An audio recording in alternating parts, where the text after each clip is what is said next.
non. Ah, d'accord. Non, non. Non, moi j'ai plutôt une formation généraliste et un petit peu philosophique. Ah, d'accord. Mais quand vous êtes toute gamine, à 8 ans, Euh, qu'est-ce que vous avez envie de faire? alors, je sais pas ce que j'ai envie de faire. J'adore l'archéologie. Si, Ah, déjà. Vous faites déjà des fouilles. Voilà, je suis C'est sympa. j'adore l'Égypte notamment. Mais ce qui ressort le plus, c'est je crois le goût des livres. Ça, je l'ai dès petite, enfin dès 8 ans en tout cas. Je demande des encyclopédies, je garde mes manuels scolaires, ça c'est un peu plus tard, mais quand j'ai 14-15 ans, je garde tous mes manuels scolaires parce que je les trouve très beaux. Et puis j'aime bien les feuilleter, même en latin, etc. Voilà, c'est peut-être ça qui ressortirait de... Moi, de cette époque-là, j'étais à l'école normale et le professeur nous disait toujours, quand vous allez dans le dictionnaire, regardez le mot. Mais prenez votre petit carnet et vous le recopiez, vous savez, c'est les carnets avec l'ABCD sur le côté.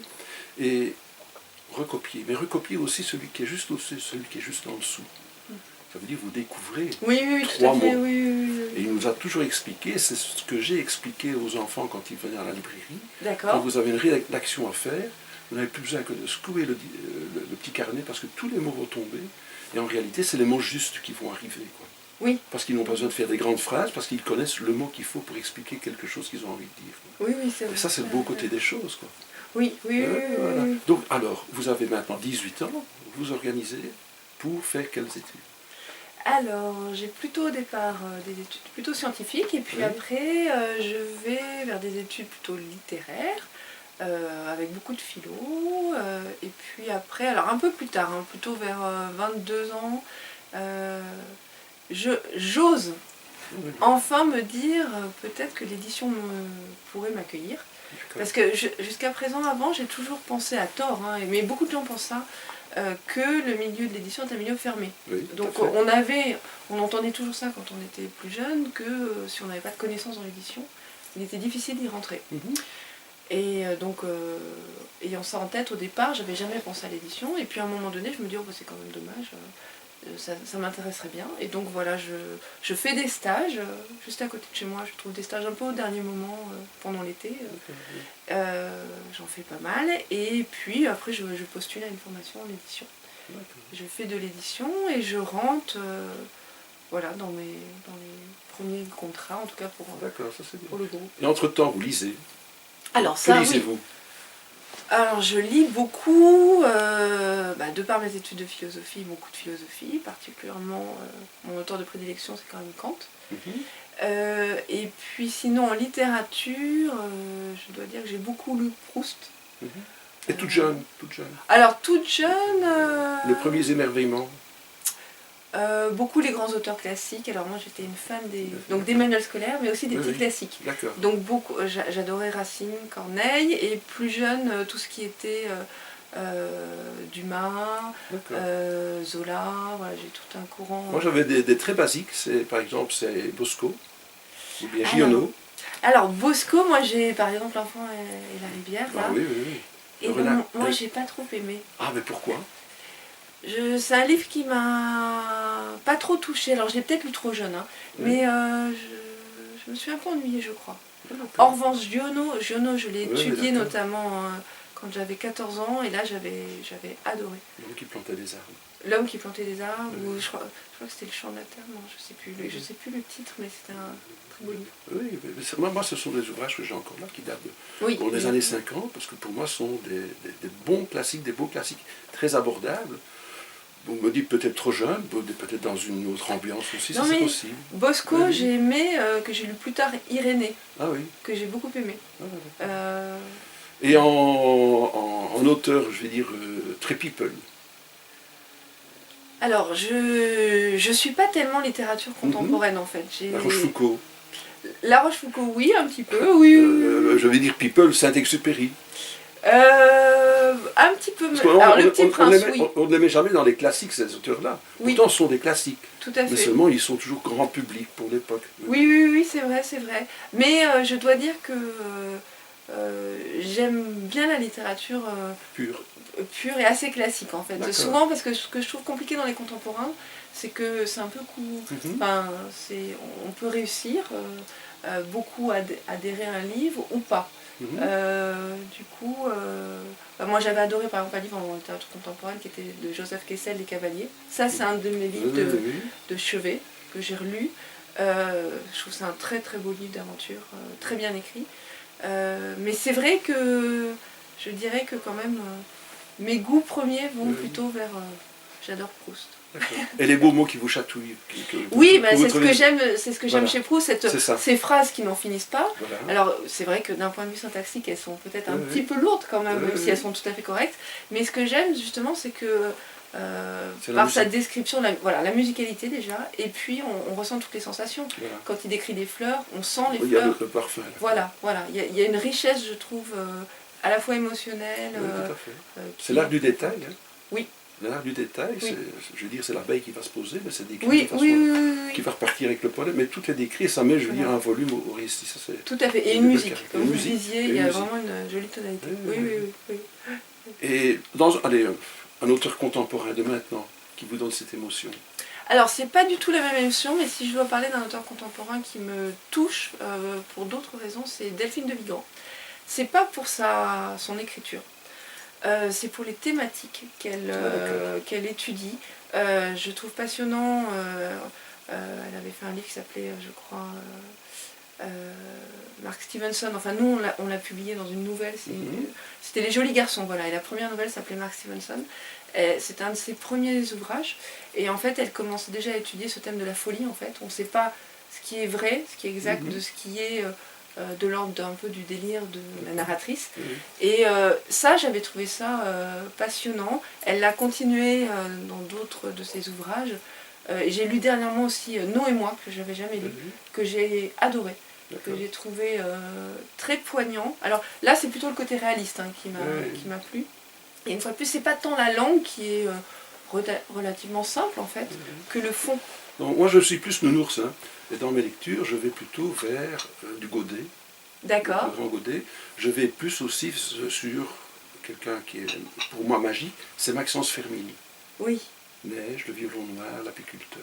Ce sont des contes. Oui. Et je dois dire, c'est cette plume légère qui est là-bas, mais c'est toujours la plume qui va vous emporter vers un au-delà où vous ne pensiez pas aller. Oui, je vois. Et ça, c'est beau de se retrouver transporté dans un endroit où on n'irait jamais, mais encore, c'est toute la philosophie de son récit qui vous plonge. Et vous vous dites, tiens, mais c'est merveilleux, quoi. Oui. Voilà, ça sont des auteurs qui me transportent, quoi. Oui, je comprends. Voilà, bon, c'est pas la tasse de thé de beaucoup de personnes, mais encore une fois, pour se déconnecter, on est dans une ambiance qui vous apaise. Oui. Et ça, c'est porteur, quoi. Oui. Quand on découvre, par exemple, il y avait Amazon, je ne sais pas si ce mot vous dit quelque chose, mais il décrit un type qui était en train de dériver sur l'Amazon, sur un radeau, avec un piano blanc, et lui, il est noir. C'est la façon dont il décrit le contraste du personnage et de l'objet, c'est magnifique, quoi. Enfin, voilà. Donc, bon, lecteur français ou bien des étrangers? Alors, beaucoup aussi d'étrangers, parce que j'aime lire en anglais. Ça, c'est un vrai plaisir. Donc, je dis lecteurs, mais c'est des écrivains. Oui, des écrivains, tout à fait, oui. Beaucoup, alors pareil, souvent des écrivains plutôt dits classiques, Jane Austen, j'aime beaucoup Conan Doyle, voilà. C'est un vrai plaisir pour moi de lire en anglais. De par mon travail, je lis aussi plutôt des choses contemporaines parfois, comme Harlan Coben. Parce qu'on les fait en édition bilingue. Alors vous êtes dangereuse alors pour les traductions. Tout à fait. Quand vous lisez quelque chose en traduction et que vous avez l'essence même peut-être de la lecture ou de l'ouvrage que vous avez peut-être découvert une fois dans la langue originale. Moi je trouve que c'est fantastique quand on a la chance de pouvoir lire dans la langue originale. Tout à fait.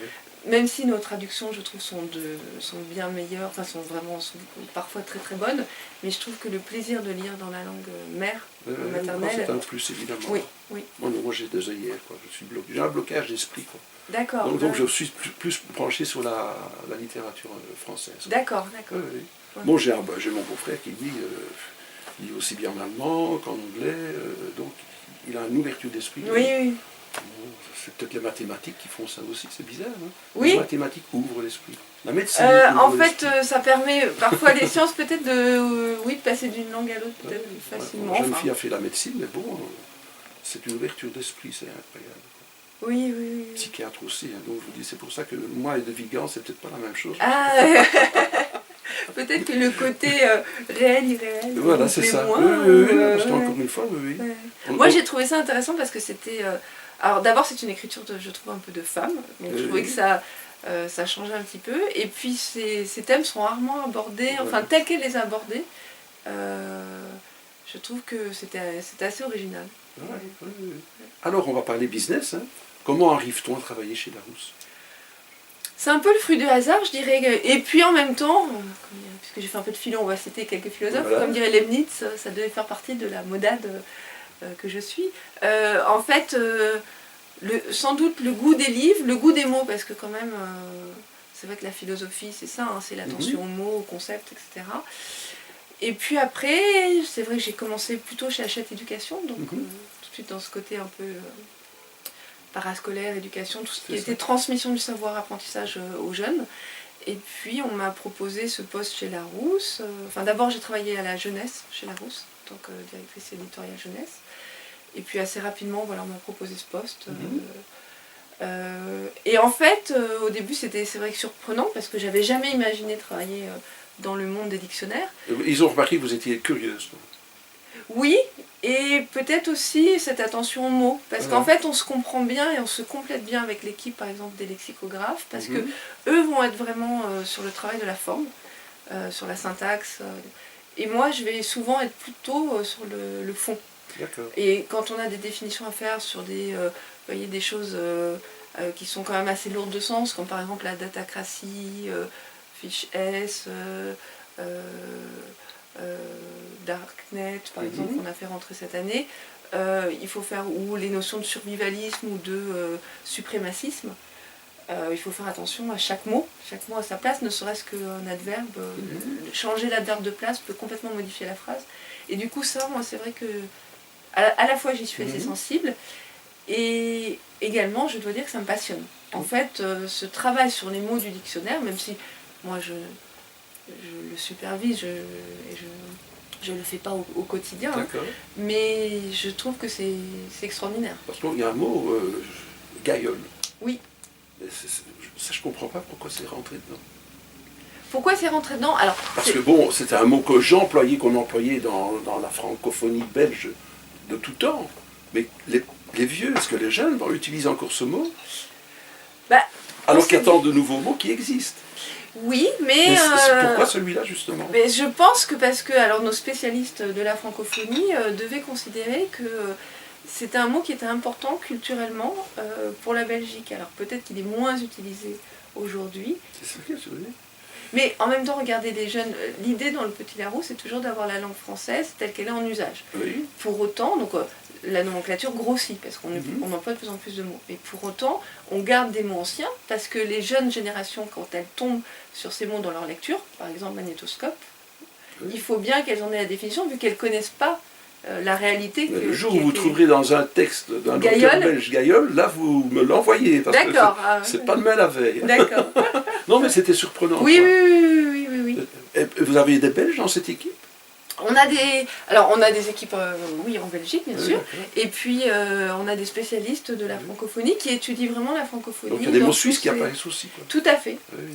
Les mots du Québec aussi. Voilà, notamment le verbe divulgacher, cette année, qui apparaît.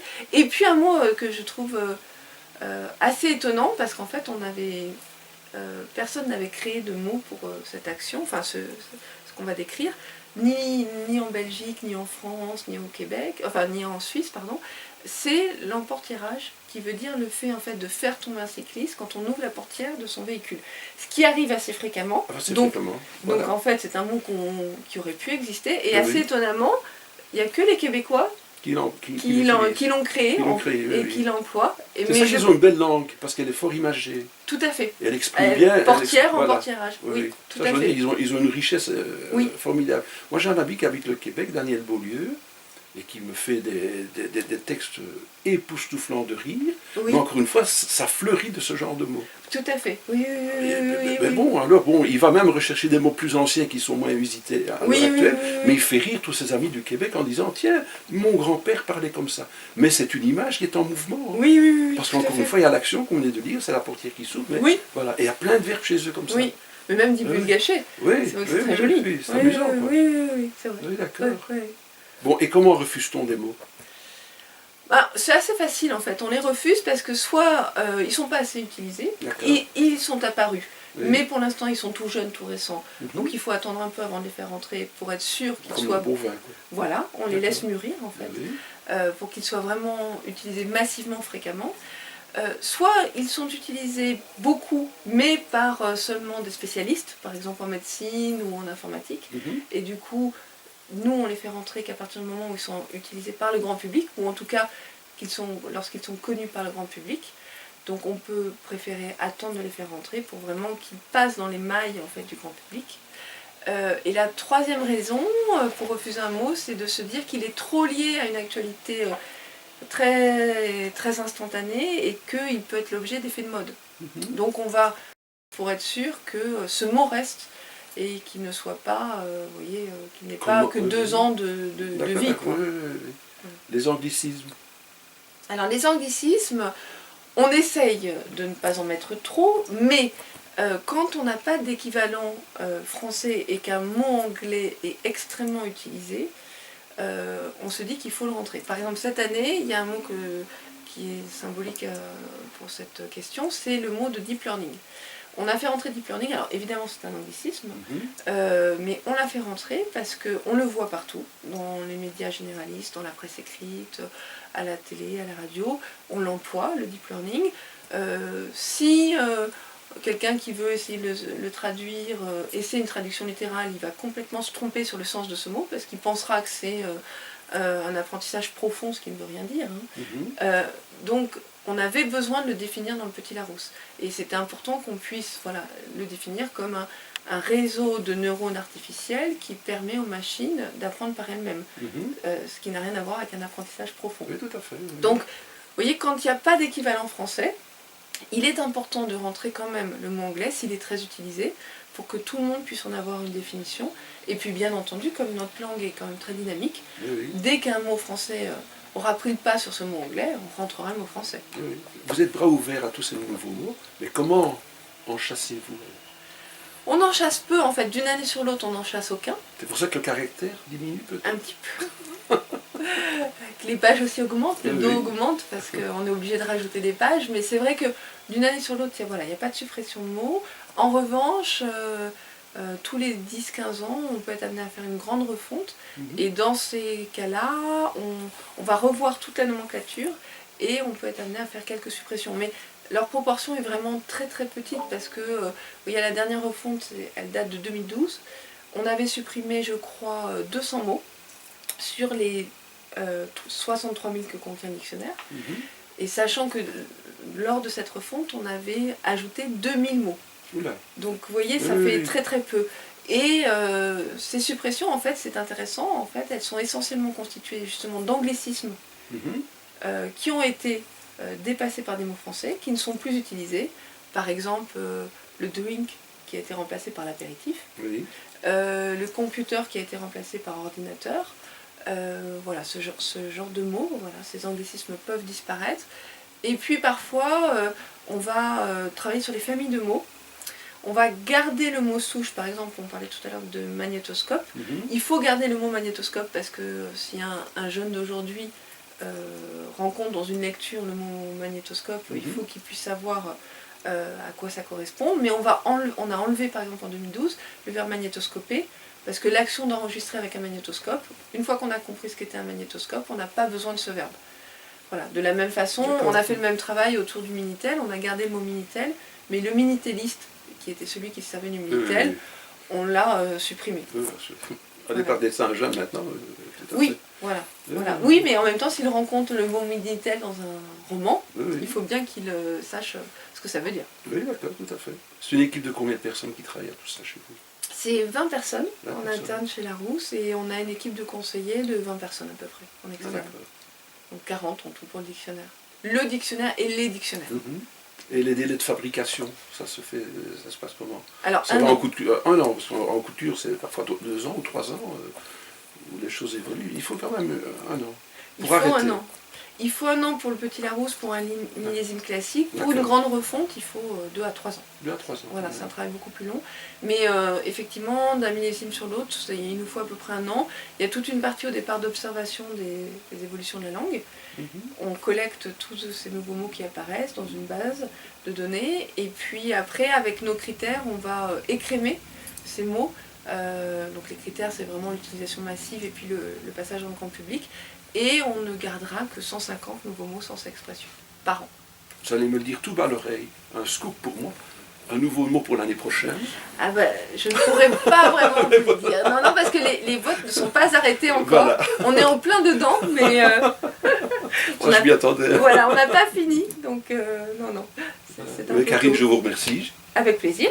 C'était très agréable de faire votre connaissance. Et Merci. surtout, c'était très sympa que vous ayez un regard sur ce Michel Francard, Oui. qui fait un magnifique travail ici en Belgique. Oui.